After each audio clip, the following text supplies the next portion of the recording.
দিনটা ছিল ২৭শে মে ২০২৫। আমাদের বাপের বাড়ি কালী পুজো হয়েছিল, সেই ভিডিওটা নিয়েই আমি আজকে এসেছি।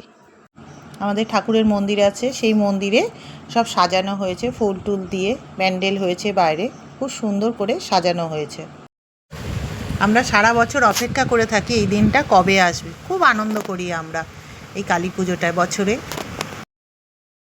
আমি আর মা মিলে ভোগটা করছি, ভোগ বসিয়ে দিয়েছি। রাত্রে পুজো হয়, অনেক রাত পর্যন্ত পুজো হয় আমাদের। দুজনা মিলে আবার একটু কুলো সাজিয়ে নিলাম, ঠাকুরকে বরণ করতে হবে। সব আস্তে আস্তে গুছিয়ে নিচ্ছি, নাহলে সন্ধেবেলা লোকজন চলে আসে, খুব অসুবিধা হয়, এত তাড়াহুড়ো লাগে। ওই জন্য মাকে বললাম চলো মা গুছিয়ে নিই।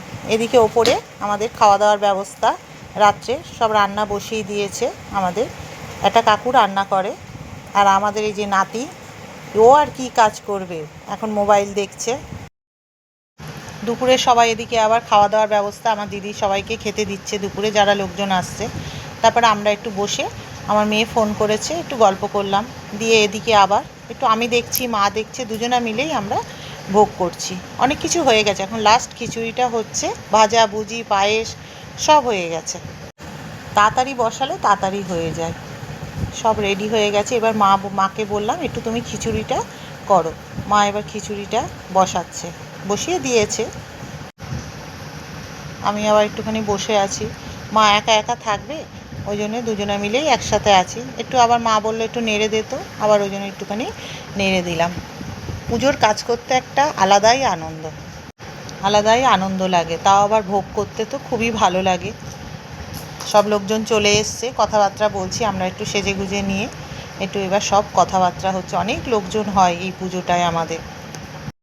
ঠাকুরমশাই চলে এসছে, এখন সব জোগাড়জান্তি করে নিয়ে এবার পুজোয় বসবে। এবার তো অমাবস্যাটা তাড়াতাড়ি লেগে গেছিলো, আমার বড় মেয়ের বিয়ে হয়ে গেছে, একটু অসুবিধার জন্য আসতে পারেনি। মনটা খারাপ লাগছে সবারই, ওরও মন খারাপ লাগছে, একটু ভিডিও কলের জন্য কথা বলছি। সব ঘুরিয়ে ঘুরিয়ে দেখানো হচ্ছে ওকে, একটু কথা টথা বললে তাও একটু মনটা ভালো লাগে। এই যে আমার ছোটো মেয়ে ছাদে চলে এসছে খাবে বলে, সব ওরা বসবে একসাথে। এখন বসবে বলে লাইন দিয়ে দাঁড়িয়ে আছে, সবাই উঠবে তারপরে ওরা একসাথে সব বসবে খেতে। সবাই একসাথে বসবে, দাদার মেয়ে আছে, জামাইবাবু আছে, সব একসাথে বসবে বলে এতক্ষণ দাঁড়িয়েছিল। অনেকে আছে, সবাই খেতে বসেছে একসাথে। এই বাচ্চাগুলোও সব বসবে বলে কি করছে। তারপর লাস্টে আমরা বসলাম, আমরা সব বসেছি। এবারে সবাই একসাথে, এটা লাস্ট ব্যাচ চলছে, আমরা সবাই বাড়ির লোকেরা একসাথেই খেতে বসেছি। খিচুড়ি, তরকারি, চাটনি, পাঁপড়, পায়েস, এটাই আমাদের মেনুতে ছিল রাত্রে। এদিকে আবার দিদির মেয়ের দলটা বসেছে। ওদিকে আমরা এবার নিচে চলে আসলাম, পঞ্চপ্রদীপটা এবার সাজাতে হবে, পঞ্চপ্রদীপ সাজানো হচ্ছে।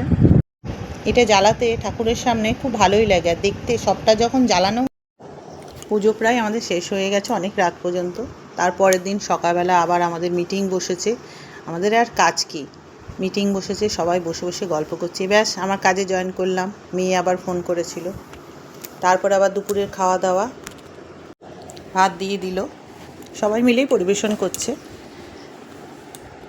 পটল আলুর তরকারি, ভাত, ডাল, রান্নাবান্না খুব ভালো হয়েছিল। আস্তে আস্তে খাওয়া দাওয়া চলছে,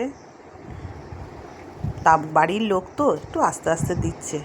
আমার দিদির ছেলে, বৌদি সবাই মিলেই পরিবেশন করেছে। আর রান্নার কাকিমা তো আছেই, সে রান্না করেছে। মাংস পড়ে গেল, লেবু, গরমকাল লেবু খুব ভালো লাগে খেতে, লেবু দিয়ে। মাংসটাও খুব ভালো হয়েছিল, মাংসে আলু খুব প্রিয় আমার, ভালোই লেগেছে। কালী পুজোর পরের দিনটাও খুব ভালো লাগছে, সবাই মিলে আনন্দ হয়েছে, খুব ভালো হয়েছে। তারপরে এবার চাটনি পড়ে গেল, তারপরে আর কি পাঁপড় একটু মাখি চাটনি দিয়ে খেতে খুব ভালো লাগে। তারপরে সন্ধেবেলায় আবার মিটিং, খাওয়া দাওয়া আর মিটিং। রাত্রে সবাই মিলে আমরা একসাথে আবার খেতে বসেছি। আর খাওয়া মানেই গল্প, সবাই মিলে একসাথে থাকলে যা হয়। খাওয়া দাওয়া হয়ে গেল, এবার সব বসে বসে গল্প হচ্ছে আর কি। সবাই মিলে এবার আমরা বাই বাই করে দিচ্ছি। ভালো লাগলে লাইক, কমেন্ট, শেয়ার, সাবস্ক্রাইব করবেন। টাটা।